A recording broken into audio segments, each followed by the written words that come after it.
Oi, pessoal, tudo bem com vocês? Vamos lá para o capítulo 6 do livro Métodos Criativos em Terapia do Esquema. Mas deixa eu fazer aquele pedido, né, carinhoso, que você aqui que me acompanha, para poder se inscrever aqui no canal e ficar até o final e curtir, dar sua opinião, deixar seus comentários aqui, participar do nosso grupo no canal do Telegram, onde eu compartilho resumo, e vocês também podem tirar dúvidas lá neste canal, tá bom? E me acompanhem também pelo Instagram, outra rede social, são tantas redes sociais que a gente fica meio atrapalhado hoje em dia, né? Mas vamos ao que interessa, capítulo 6.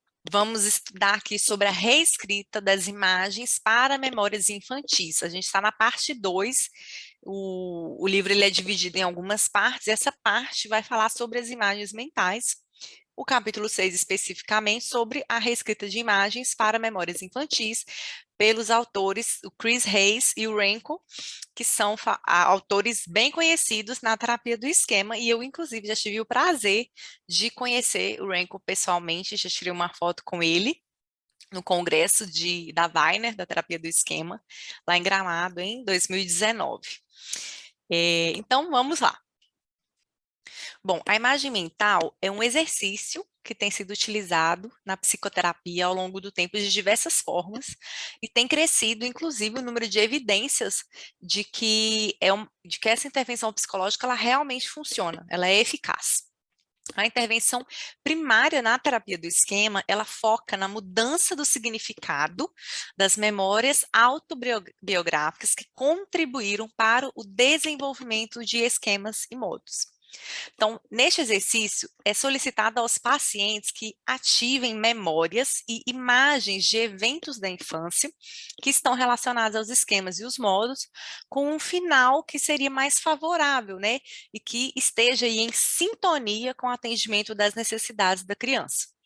Então, existe uma variedade de protocolos da reescrita de imagens, mas este capítulo especificamente vai abordar os protocolos definidos pelos autores Arndt e Werthmann, acho que é assim que fala, né? Nestes anos aí, essa que é a referência aí que vai ser utilizada para estudar este capítulo. Bom, por que que é importante a gente utilizar o exercício de imagem mental? Por que que essa ferramenta ela tem sido tão utilizada e, mais especificamente, na terapia do esquema, a gente trabalha com ela? Primeiro motivo, ela fornece uma estrutura para transpor os modos de enfrentamento que tipicamente acabam bloqueando o afeto, as memórias e as cognições. Então, como resultado, os sentimentos centrais e o material traumático, ele pode ser diretamente acessado e trabalhado posteriormente.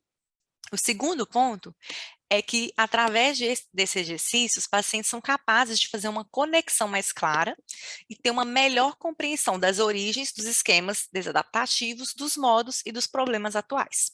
Terceiro ponto é que o terapeuta e, posteriormente, o paciente é capaz de prover uma experiência emocional corretiva com a reescrita de imagens. Então, esse é o principal objetivo desse trabalho com imagens mentais na psicoterapia. Então, um ponto muito importante é que o processo da reescrita de imagens não se trata apenas de acessar a dor e as memórias infantis, mas também mudar a imagem e promover novos resultados e significados. Quais são os princípios centrais da reescrita de imagem? O afeto e o vínculo, né? O paciente ele experimenta ali com o terapeuta como é ter as suas necessidades emocionais atendidas, e com frequência ele vai internalizando este modelo do terapeuta, que é um modelo mais saudável, né? E um outro princípio importante é esse atendimento às necessidades do paciente. Então, em casos mais difíceis, em que o terapeuta ele fica sem saber ali, ele não tem muita certeza de como proceder, só identificar, que não é só, né, mas identificar a necessidade emocional da criança na imagem já garante um resultado corretivo, tá? Como que acontece, então, esse processo da reescrita de imagens? O terapeuta ele vai selecionar imagens que são significativas. Ele pode fazer isso de algumas formas, e aqui são estas as sugeridas neste capítulo. através de informações obtidas na avaliação e resposta dos inventários. Então, quando o paciente ele preenche tanto o inventário de estilos parentais, o inventário de esquemas, ali a gente coleta informações que têm a ver com algumas memórias, com algumas lembranças, e que podem servir aí como cenas, a gente anota isso para poder voltar depois, né, num momento que a gente for fazer uma reparação parental, tá? A partir de eventos atuais, então, é quando a gente relaciona fatores atuais que desencadearam algum esquema, alguma ativação esquemática, eu faço uma relação disso com eventos na infância, que tem essa experiência emocional similar, e também como tarefa de casa. Então, o paciente, às vezes, que tem uma dificuldade aí de lembrar, de se recordar na sessão, a gente dá como tarefa de casa, para ele poder fazer uma busca de memórias que estejam relacionadas ao conteúdo do esquema que a gente já identificou, que é o mais presente, tá? Então, eles dividem aqui dois estágios nesse processo de reescrita de imagens. O primeiro estágio é que o terapeuta, ele é o principal agente de mudança, então ele vai ser o modelo, ele vai mostrar para o paciente como atender essas necessidades emocionais. E o segundo, o paciente é que vai reescrever a imagem utilizando o seu modo adulto saudável, já fortalecido e desenvolvido também. Nesse segundo estágio, o que acontece? Paciente e terapeuta trabalham juntos para atender as necessidades emocionais da criança na imagem. Então, aqui, bem parecido com o modelinho que a gente viu no capítulo anterior,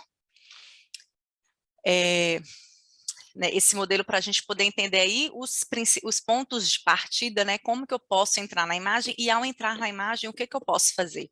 Então, eu posso tanto, a partir dessa imagem, ir para o lugar seguro, foi algo que a gente viu ali no capítulo anterior, que é importante, principalmente para pacientes que não estão familiarizados com a técnica. Eu posso já partir para uma situação ativadora atual, então se eu identifico que tem um esquema ali ativado, eu posso partir disso. E eu também já posso entrar na imagem a partir de uma experiência infantil ou traumática que a gente já tem identificado que ela é relevante para ser trabalhada. E aí a gente vai passar pelos estágios 1, que é a reescrita pelo terapeuta, e o estágio 2, que é a reescrita pelo paciente. O estágio 1, a reescrita pelo terapeuta.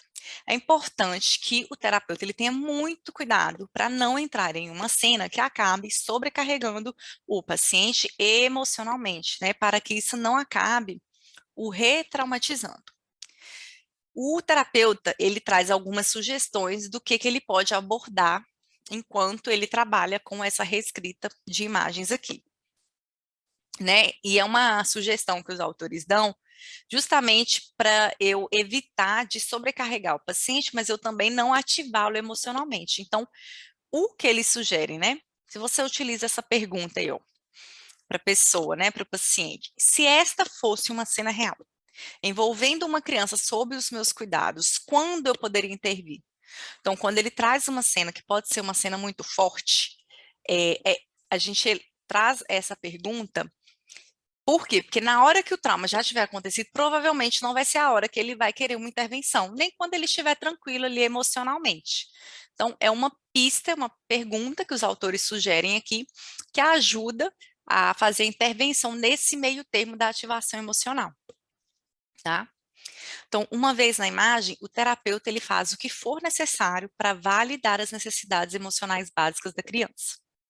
Então, aqui também são algumas perguntas trazidas pelos autores, né? Então, como é ter alguém ali para você? Como é para você me ouvir falando com a sua mãe desta forma? E para poder fechar o exercício, como o foco é sempre a necessidade emocional básica da criança, no fechamento, a gente tem que sempre garantir ali que a gente fez tudo que a gente podia fazer. E uma forma de garantir isso, de ter certeza, é perguntar no exercício, né? O que que você gostaria de fazer agora? O que que te faria se sentir melhor? Nós podemos sair para brincar, fazer uma caminhada, ou a gente pode apenas sentar juntos aqui. Onde você gostaria de ir agora? Então, aqui são algumas sugestões que eles dão para este primeiro estágio, e no próprio capítulo tem alguns exemplos. Eu não vou trazer os exemplos aqui, posso trazer um ou outro, a gente pode pensar em trabalhar isso em um grupo, fazer algum projeto fora, que vocês verem como que é. Mas como eu estou partindo do pressuposto de que você que está aqui me acompanhando neste livro, estudando este livro, já tem algum conhecimento da terapia do esquema, eu imagino que vai fazer mais sentido para você é, essa passada rápida aqui sobre essas orientações, mas se você for um terapeuta iniciante e estiver meio perdido, aí eu sugiro a gente começar do básico mesmo da terapia do esquema para fazer mais sentido essas ilustrações, né, essas explicações, sem um exemplo, porque senão a gente fica aqui até amanhã, tá? Então, a proposta do clube é trazer, assim, os principais pontos que estão no livro, por isso que eu não vou explicar detalhadamente, dar exemplos, né, ou, exceto em um caso ou outro, não dá para a gente estudar um caso aqui, porque senão a gente acaba extrapolando o objetivo, que é estudar o que os autores trazem nos capítulos, tá bom? Bom, o segundo estágio é a reescrita do ponto de vista do paciente. Então, o terapeuta ele encoraja o modo adulto saudável a ficar mais ativo na cena. Ele convida o paciente, como adulto, a reescrever a imagem e atender às necessidades emocionais da criança. Então, a fase 1, ele divide em 3 fases. A fase 1 é aquela que eu vou definir a cena, né? Então, aqui, ó, quando eu defino a cena, onde que eu vou entrar na imagem, né? Se eu vou partir de uma situação ativadora atual, de uma trauma, uma experiência infantil, de onde que eu vou partir. Então, definir a cena. O segundo momento vai ser a entrada do paciente enquanto adulto. E o terceiro momento, que vai ser trabalhado ali na cena, vai ser a criança entrando em contato com as experiências de ouvir o seu próprio adulto saudável, reparando naquela cena, tá? Então, os tipos de antagonistas, né, que são características dos cuidadores que podem aparecer na reescrita de imagens. A gente vai ver cada uma dessas características, o que é recomendado o terapeuta fazer em cada momento. Então, sempre importante a gente lembrar disso aqui, as necessidades emocionais da criança é que são o guia, que vão determinar o que vai acontecer na imagem. A reescrita oferece uma oportunidade para a criança, na imagem, experimentar aquilo que ela deveria ter vivenciado, mas que, por algum motivo, ela não experimentou. Então, na imagem, é isso que acontece. Terapeuta, a gente pode encontrar uma variedade de circunstâncias e características de pessoas que estão associadas ao desenvolvimento de um mais esquemas. Então, inclusive, é um dos pontos que eles colocam aqui, é que o trabalho com imagens, ele é desafiador, porque às vezes a gente não sabe muito bem o que vai vir ali, né? Então, é importante que o terapeuta ele tenha muito bem a compreensão de qual que é a necessidade emocional, né, do meu paciente que não foi atendida e que eu vou precisar reparar na imagem. A gente está sempre com essa pergunta em mente para poder ficarmos mais seguros, né, do que vai ser feito ali. E mais no finalzinho do capítulo também, eles trazem 2 perguntas-chave que vão te ajudar a ter mais segurança para trabalhar isso na sua prática clínica. Tem um antagonista, que pode aparecer aí, que é o antagonista punitivo. O que significa? Significa que os cuidadores, né, as pessoas importantes ali, que contribuíram para o desenvolvimento do esquema, têm características abusivas, de censura, são culpadores, né? Eles minam a criança, né? Chegam às vezes até a humilhar, a punir mesmo. Qual que é a orientação do terapeuta? Ele precisa ter uma atitude direta e firme para proporcionar segurança e cuidado, que é a necessidade emocional aqui que precisa ser atendida, da criança vulnerável. E o terapeuta ele deve responder de forma determinada e confiante e mostrar quem é que está no comando, e que é ele, né, que está no comando, que não é o antagonista. O terapeuta ele pausa a imagem e se interpõe, ou ele pode criar barreiras de proteção também entre a criança e o antagonista.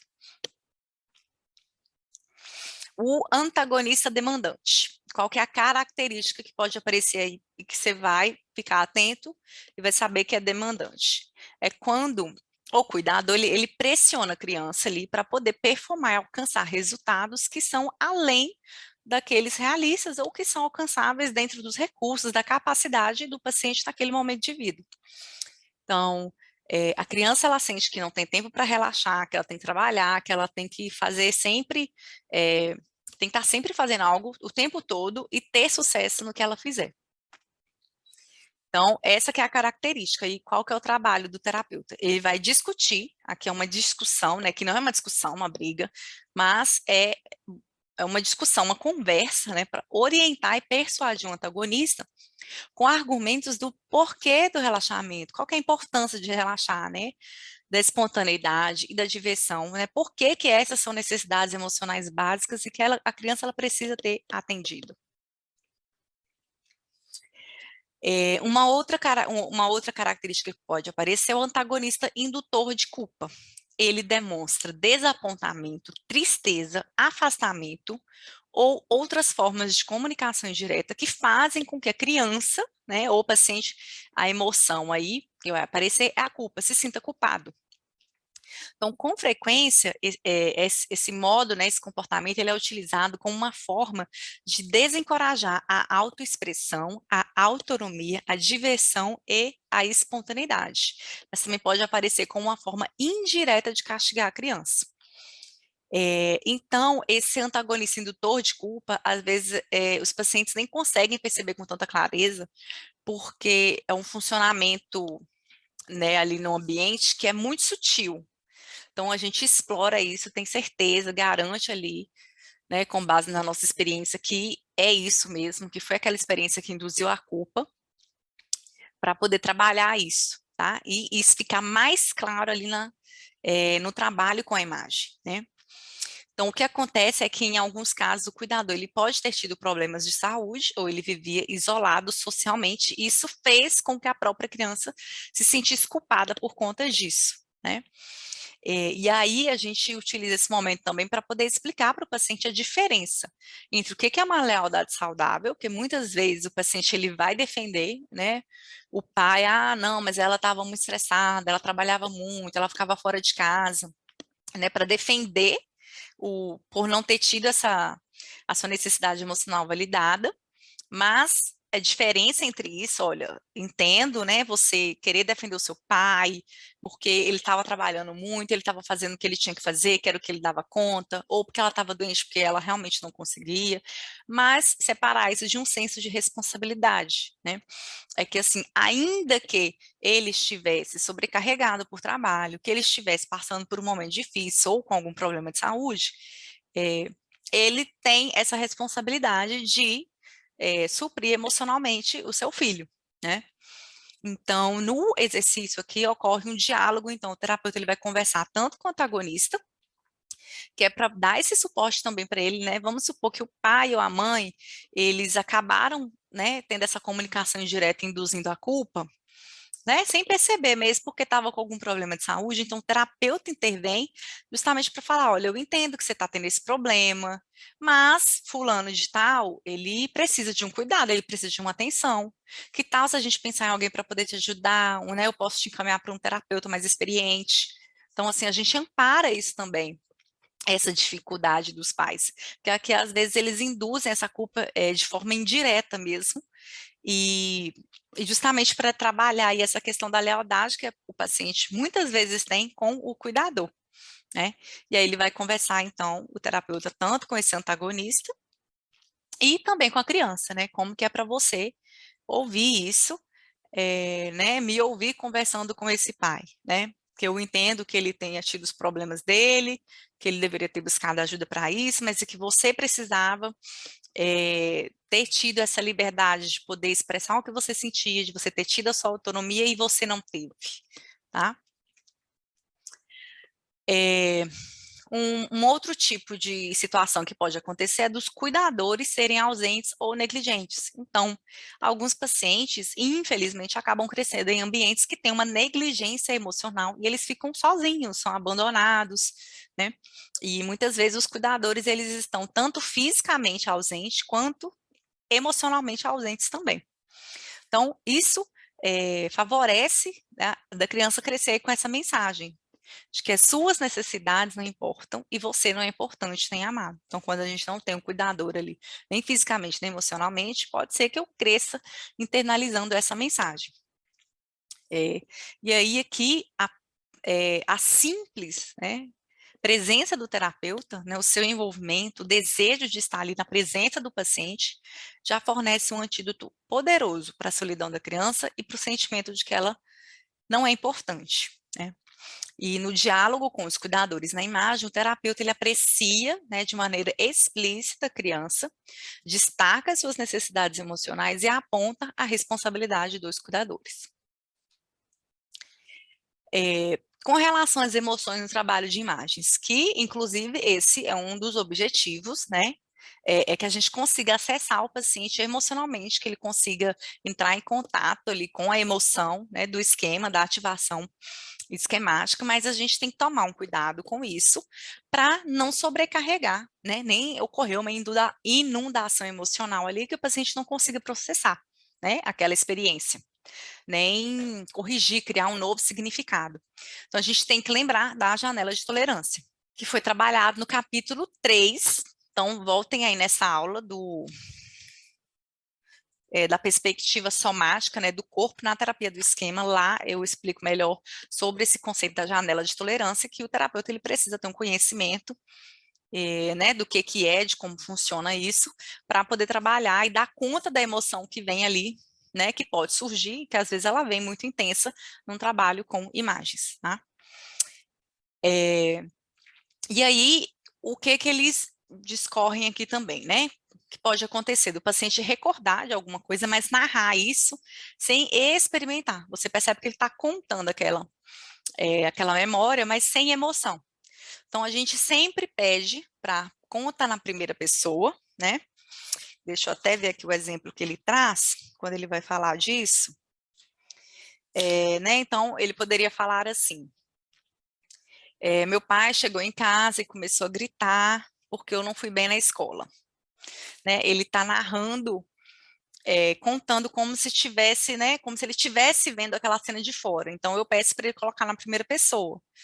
Então, eu estou voltando da escola, né, estou um pouco atrasado, meu pai está lá muito, muito embriagado, e ele está se aproximando e está começando a gritar comigo, está dizendo que eu sou patético. Então, quando a gente usa a primeira pessoa, a gente entra mais em contato com a emoção, a gente consegue se inserir mais na cena. E uma outra forma também de permitir essa aproximação com a experiência é explorar os aspectos dos sentidos da experiência, né? O que que você está enxergando, o que que você escuta, aguçar essa experiência desses aspectos sensoriais para o paciente entrar mais em contato, não ficar tão distante da emoção, né, e daquilo que está acontecendo na cena. No caso da sobrecarga emocional, o terapeuta ele pode manipular os aspectos visuais da cena para ajudar o paciente a se sentir mais seguro, a sentir-se mais no controle e menos sobrecarregado. Então, por exemplo, ele pode trazer, né, essa imagem mesmo de usar um controle remoto. Então, se você percebe essa intensidade emocional ou se ele está mais devagar ali, então imagina que você tem um controle remoto, que você consegue acelerar essa cena. Você consegue pular esse momento que foi muito difícil. Ou, vamos rebobinar um pouquinho para esse momento que você ficou mais triste. Então, usar essa imagem, né, esse aspecto visual mesmo de um controle remoto para trazer essa sensação. Em alguns casos, principalmente de sobrecarga emocional, o antagonista ele precisa ser removido da cena, né? Ou características de segurança elas podem ser acrescentadas com uma parede de vidro ou uma cela de prisão, né? Dependendo aí da figura que aparece na cena. E o terapeuta também pode aumentar o seu próprio tamanho ou entrar na cena com assistência extra, né? Que pode ser de um policial, pode ser de figuras protetoras, pessoas importantes que dão essa sensação de proteção e de firmeza, né, de fortaleza. Então, o terapeuta ele pode instruir, você está me vendo nessa cena, e se ele ainda não se sentir seguro, você pode me ver maior nessa cena, você consegue aumentar o meu tamanho? Então, é uma forma de trabalhar esses aspectos visuais, no caso da sobrecarga emocional, para a gente poder conseguir conter essa emoção. E aqui, gente, os desafios no trabalho de imagens, que são as duas perguntas que eu falei, O que que a gente não pode esquecer quando a gente está fazendo esse trabalho? É que muitas vezes o terapeuta ele fica com receio, eu vou começar a fazer esse exercício aqui, mas eu nem sei o que é que vai vir, e aí o que que eu vou fazer? Então, o que você vai fazer na postura de um terapeuta é sempre tentar responder essa pergunta, né?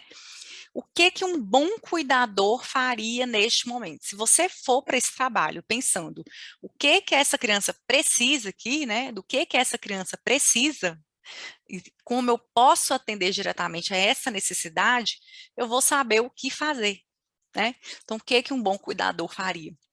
Então, o nosso guia é sempre a necessidade emocional da criança que não foi atendida. Então, é por isso que eles falam aqui, isso aqui, ó. As necessidades emocionais são sempre o guia que vão determinar o que que vai acontecer. Então, o que eu vou fazer vai ser isso, atender a necessidade. E eu vou fazer o que for preciso para poder atender essa necessidade emocional na imagem. Bom, e vamos às dicas, né, que são dadas aí no final do capítulo. Primeiro, quando a gente tem um desafio aí, um embate com o antagonista punitivo, que é um embate que a gente vê assim de confronto mesmo. Vença esse desafio e, se precisar, você remove o antagonista da cena, tá? Então, você tem que vencer, o terapeuta ele sempre vence. E aí, olha, ele dá uma sugestão aqui, né, de como fazer isso. Então, veja o seu pai saindo da sala agora. Então, ficaremos somente eu e você. Ele não está mais no comando aqui. É uma forma, né, de garantir essa proteção, essa segurança, atender a uma necessidade. Ficar atento aí ao tom de voz, tanto quando for se direcionar para o antagonista, quando for falar com a criança, são tons de voz diferentes. A posição também do terapeuta, onde ele fica ali na cena, né? É, se a criança, ao vê-lo falando com o pai, né? Se ela escuta que é direto para ele, então a gente tem que ter cuidado com essa posição, se eu vou ficar do lado, como que eu vou falar, isso, eu alio, né, o meu tom de voz à posição. O ritmo, nem tão rápido, nem muito acelerado, porque senão não entra em contato ali, nem tão devagar também, porque senão perde o time de acessar a emoção e fazer a reparação, que é a mais importante ali. E limitar a instrução também para poder permitir que o paciente lidere o processo. Então, ele traz um exemplo aqui, ó. Ao invés de você orientar, então, você pode me ver. Estou indo em direção à janela para ajudar. Percebe que é uma instrução mais longa, demorada, né? Você vai fazer o seguinte, me coloque na imagem, quando ele tem que colocar o terapeuta ali, né, essa fase 1. Então, me coloca na imagem. Onde é que você me vê, onde é que eu estou, e aí o paciente é que vai determinar onde que tá, para ele sentir que ele está liderando, ele que escolhe onde que o terapeuta vai ficar ali na cena. Bom, pessoal, é isso. Eu espero que vocês tenham gostado. A gente fica até a próxima, daqui 15 dias. Me contem o que que vocês estão achando. Assinem, façam parte aqui, se inscrevam no canal, me sigam lá na rede social também do Instagram. Curte, compartilha com alguém que vocês acreditam que também vão se beneficiar do conteúdo. E eu espero vocês até a próxima. Um beijo, até mais.